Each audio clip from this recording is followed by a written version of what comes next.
Hello everyone, in this video I will show you how to build this really small 2x2 Hipster, which at least it's small for a speed, which is 0.9 seconds. This door opens in under 2 seconds, which is kind of fast. I think it's like definitely fast enough for a single player world, and it's also kind of impressive considering the size. Now, talking about the size, this is actually a tied world record. Now, I will explain how the store works in this video, but also like show you how to build it and stuff. I have some stuff prepared behind me, and yeah, this is the build area you will need. For this door, you will need is 4 wide and 7 deep and 6 high. That means that like the hallway, obviously like there are 2 blocks, like the hallway extends 2 blocks of this, like you only need to like, only the black area is required, but the white is where the door is gonna be, because you activate it. This is where the door is, and it's quite fast. Now, as I said, we'll also explain how this works and go into detail, but before that, let's quickly talk about the person I built this with. Obviously the store is made by me, and I had help from Gajora. Now, how he actually helped, I'm gonna go in later, but he definitely he did a big part of the door. Basically, like he invented the socket that is in the front here, but I'm gonna explain this when I get to there. Now, to start with the building, this is gonna be that center, 3 on each side, and 5 below. Now, to get to the building materials, you will need 14 blocks for the wiring, which is just, if you wanna color code, this is the color coding. And you will need 6 transparent blocks, if you wanna color code them again here. And for the floor, you will need 28 blocks. Now, those right here, those 4 have to be solid, but the rest can be transparent or solid. Just don't be stupid and don't use like redstone blocks, obviously the double break, same for TNT. Just don't be a dumbass, please.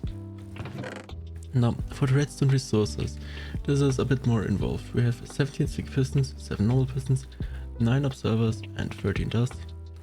And then, like this is commonly known, then 6 targets, 3 redstone blocks, 3 repeaters, and then for the weirder stuff, we have 2 scaffolding, 1 iron trapdoor, 1 oak log, 1 oak leaf, and 1 sand. Now, for the cart that you see there in the back, you will need 1 powered rail, 1 boat, and 1 minecart, as well as temporarily, you will need 1 conduit and 1 powered rail. Now, in some directions, you could use a candle for this, but candles are directional for like the setup, so just use a conduit. You can't use it afterwards or something else. And the 1 powered rail you just need for the setup, not for like in the door. There's only 1 powered rail, but you need 2 for the setup. So yeah, just be worth it. Those 2 at the end you will get back. Just need them to build this. Now let's start with the setup, and not the setup, the layout, which is gonna be 2 blocks below the ground, like a double 16 right here, and we're gonna have storage on this side, and we're gonna place the sticky pistons 1 block behind that, because we have a row of targets here. I'm gonna explain later why. And to the back, to that we can like store and fold the double pistons, and we also have a row right here. But why this is the case, I'm gonna quickly go over and explain a bit about this layout. Also, something I kind of forgot before, we also need those pistons. Those are used, like all this also layout is used to power the pistons at this level, but it's also something I'll get into right now. Now, this is basically, we have this layout just with 1 extra row here, but that's really not important. Just so you know. Now, this layout is weird and it's not commonly used for 2x2 Hipsters, but for fast ones it's really good. Now, this is a really common layout and setup that I've used quite a bunch, and it's also quite fun to do. Now, this you will push this in, power this up, and this is the closing. Opening, you will do this, and notice, then you pull out this once, and this twice, this back. And then, yeah, this is like rather easy to do. Like, it's a really easy and nice setup. If you wanna do 2x2 Hipster, there's a lot of stuff for you. Just need an update here. But for this one, this is weird. Why the fuck do we have this? And the reason is quite simple. First of all, for the closing, we have to push these in, up, push these in, and power these. Now this is the closing. Now the opening, we instantly unpower these, meaning those like instantly push it down, and then you also instantly, like then when you're here, we can retract them and instantly also retract this here. The next move, we can do this, instantly extend those and those. This like can all happen instantly, then, no, not this. Retract both of them in the next move and then do this, retract the blocks the next. So this means that this door can actually open like this layout in 0.75 seconds. Now this door is not that fast, it opens 0.9 seconds, but making it faster also makes it way more complicated and bigger. So 0.9 is kind of the sweet spot for if you want really fast door. It's also small. Yeah. Just so you know, if you hear something in the back, that's my dog. It's in my room right now and yeah, might be a bit noisy. Can't really avoid it. Now, if you have done something with zero ticks, you may think, how on earth can we zero tick those right here? Those things in this position. And those would be in this position, front here. How can we instantly zero tick those? This is where a large part of this comes in. Now this is a zero tick clock, which at this point is pretty well known, but yeah. And this is the, like, if you power, that's something not a lot of people know. If you extend and retract a like server, 3 game ticks apart, so you instantly extend it, 3 game ticks later you retract it, it actually zero ticks. The piston is a bit more involved with like the actual timings are, but basically you can get observers to zero tick if you remove them at the exact point where they start powering the same game tick. Now, if you want to see that happening, just look at in the back there. Now, this look only powers twice, but the one in there will power way more times than just twice, but this is just easily demonstrable. Now, another thing that you should have to know about zero ticks is that there is like bad stuffing. Basically, as you can see, this block has more priority by the dust update order, but if we add block ventilate to it, well, this one will extend to it, because even though this dust turns on first, this one receives one block ventilate, meaning one like less priority. Basically, dust priority is worth less than piston priority, meaning that piston priority will be done first and then dust priority will be done first and then piston priority, meaning this will power this piston and then God bless you, my dog just sneezed. Next thing that happens is also like this dust extends and this extends, and then after that's done the pistons are extending. That's because of the child tick phases. It is way more like, at least I think it is, this is way more involved than what we are going to get into in this video.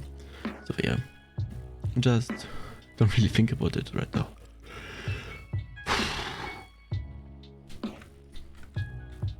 So let's start with the input circuit, which you will need filling materials for. Now the input can be actually quite a few blocks can be the input, but for me it's just gonna be this one.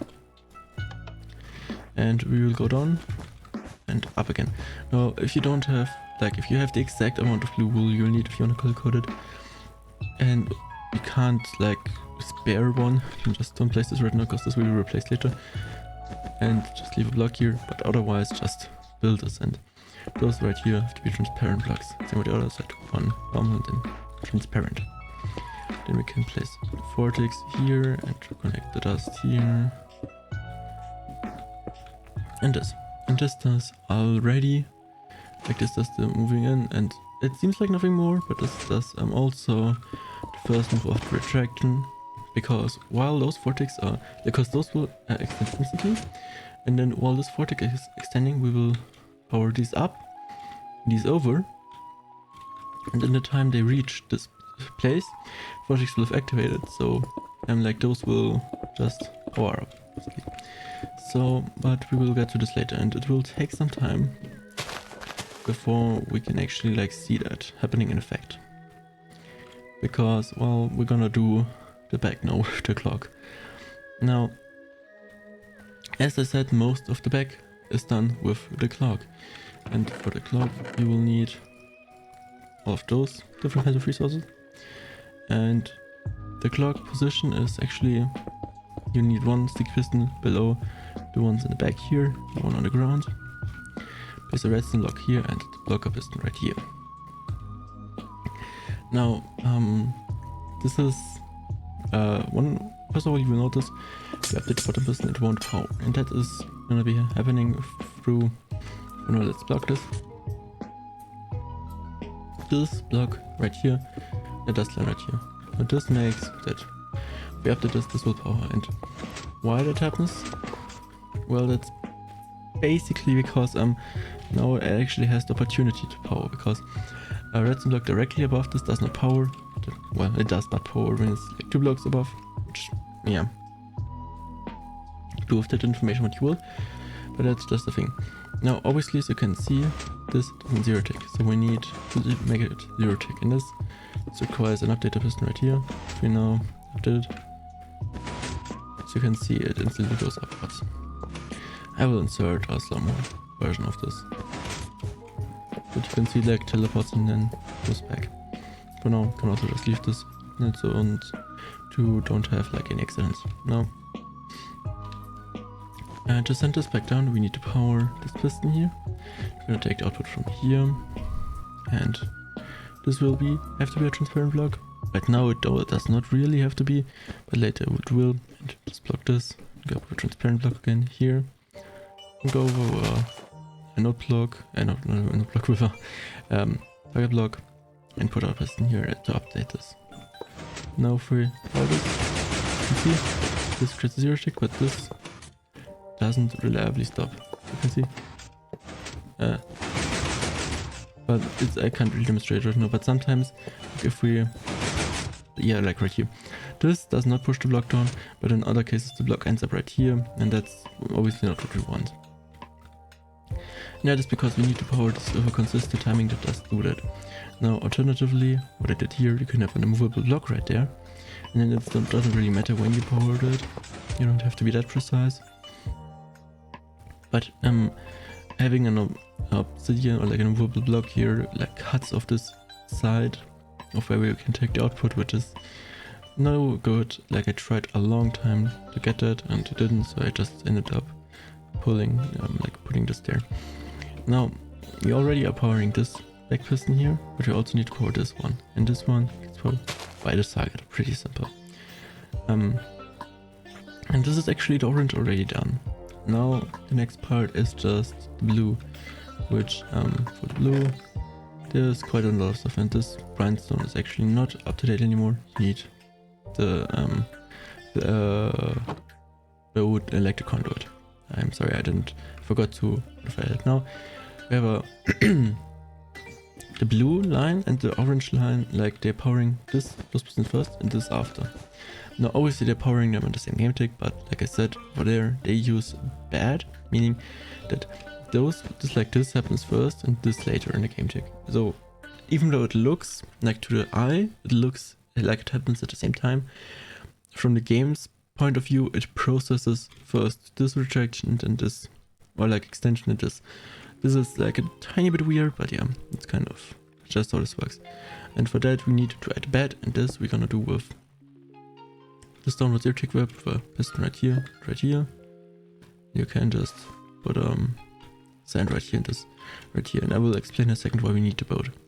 Because actually we have the block right here, and you can just put this block right here. And now you can see this gets zero ticked up. But if we spam this, you can see sand breaks. Now it happens because well, this is extending.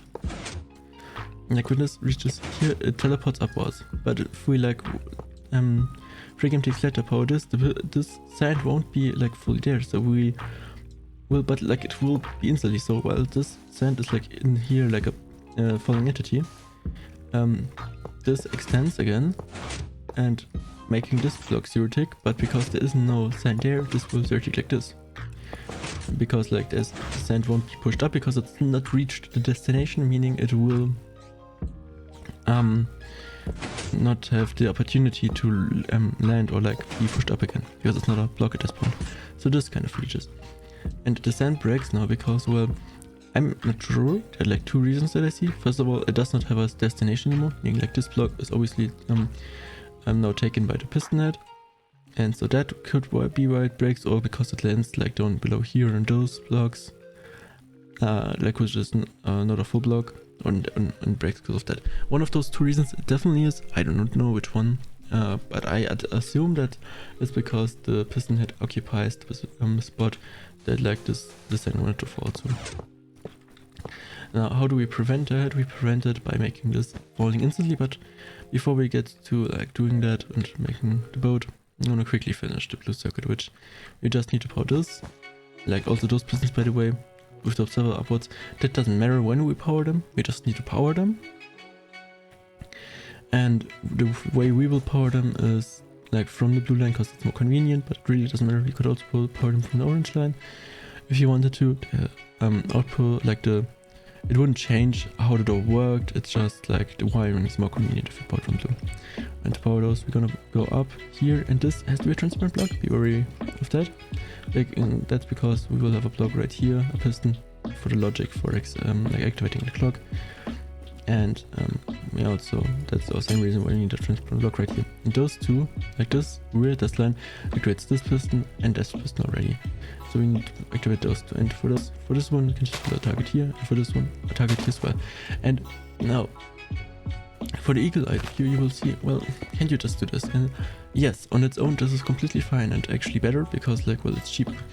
But there's one problem with this, and this is that there is this piston as well, which this piston right here, powering up and down, it's gonna like also one of the like the activation circuit for the clock, like control circuit, like the activation part of that. And that makes that this piston, if we like zero tick it, or like it will extend permanently, just like from the input, retract permanently. But from this right here, if this is set up this way, this is locational. If this works, because this, if this target block with this dust gets powered in the like dust update order before this dust, this means that this will get QC'd from up here, but also updated from this dust, because dust can update, like actually this dust can update this. It is really weird and actually caused me a lot of headaches, but sadly this is the case. I'm just gonna explain, like show an example of this. You can see it's spotted. Now it's updated. There's nothing that's like necessarily like connecting. There's like a block of air between that. But it does happen. And this is why this needs to be a target block. Just to make it non-locational. You can do that and like try it if this works.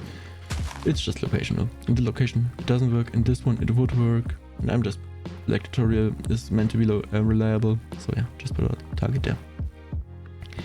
And that's actually all of the loop. Except for this. And for this, well, just like grab the pile of things that I haven't done. I'm just gonna use my saved hotbar for this, which is way more full. You don't need all of this, you only need a conduit and some other shit. But I like this is just a bit more convenient. Now we need to first of all lock this. I'm gonna break this, put our orange glass right here, a blue wool right here, and two rails like this right here. Now you're gonna put a conduit right here, replace the sand with it, and boat just somewhere on the rails, it does not really matter where, and power, like put a minecart right here. We're gonna power this block, this will make it drive against that. Now we can put, like, just get a piston, move this up, and break the piston. Don't like do stuff with the lock, this block has to stay like this. You can just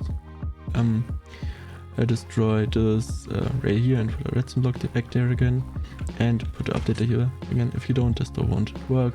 And this is why this needs to be a transparent block, because we don't want this to power, because if it powers, the position of the minecart will mess up and it will just make the door not really work properly over time.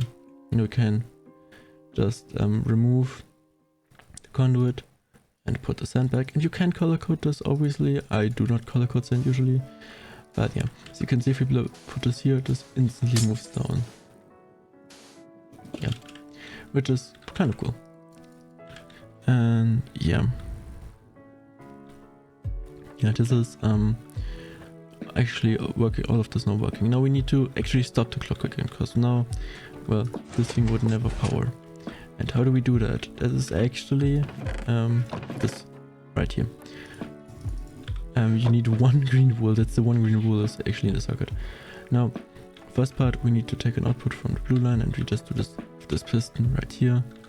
And there's like this observer detects that piston going over, and put another piston right here, and 2 observers going over like this, and then the one green block right here with a vortex on top of it. And this is this side completely done. Now you could start the clock, it's not really useful. And for the following things, just block this, do not accidentally activate it, and think to clean it up. That's way easier. Now, this, as you can see, is quite a bit of stuff. And again, only requiring one block. This is because like all the logic here is pretty similar. Now, this is the part, like this thing here, like more the idea behind this, Spaghetti, or like this right here also, like we basically, to explain this, we did a door before, like prior to this, where like this that already was the size, but this one was one bigger, and I just wanted to make it even smaller, like cut off the back layer, and I did, but that required me to modify this. But the idea of the circuit is him, not the way it's wired. I did wire it like this, but he came up with it, so yeah, he definitely deserves credit for this, like no questions asked. Yeah, it's quite a smart circuit. Now we start off with the magenta block as a support block, and this as like our odd game tick generator, because we want to activate the clock after 3 game ticks, and the clock actually gets activated or like updated by this piston extending. And this happens where it is. So basically what you do, we instantly unpower like this, and this makes this power like after 3 game ticks, meaning the clock updates after 3 game ticks, which is as fast as we can make it. Now on the other edge, to make it a little bit faster, what we do is we put another right here. But obviously on the other edge, this would be dumb, because that actually gets rid of like the 3 game ticks, and would power this piston from like already at 2 game ticks, but also power 3 game ticks and makes the long pulse. Long pulse actually doesn't matter, the long pulse won't affect it, but then it will get updated 1 game tick too early, meaning it kind of does not work. So, but this is like just to make it faster, and like actually like faster on the closing. But now we need to get rid of that, and for this we have the piston right here, and this is actually why we have to have transparent blocks right here, so this doesn't activate.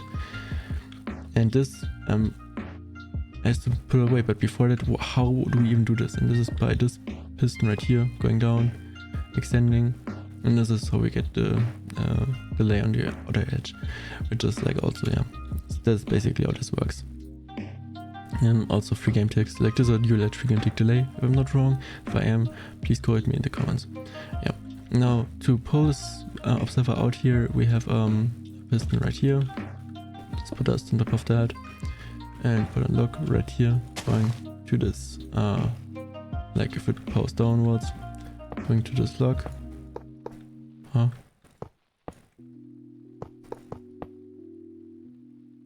Am I losing a connection?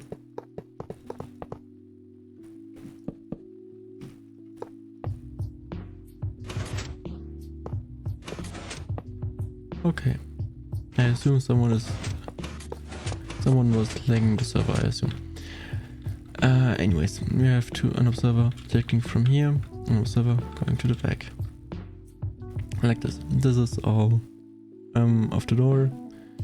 Now, if we activate it now, it should work. Or it should not. Yeah, it does not. I'm dumb. You obviously need to remove this. It works.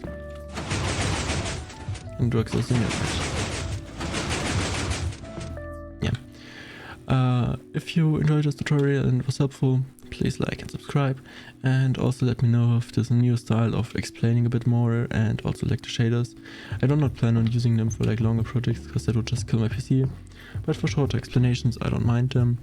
If you like them, yeah, just let me know. Otherwise, I'm out. Okay, thanks, bye.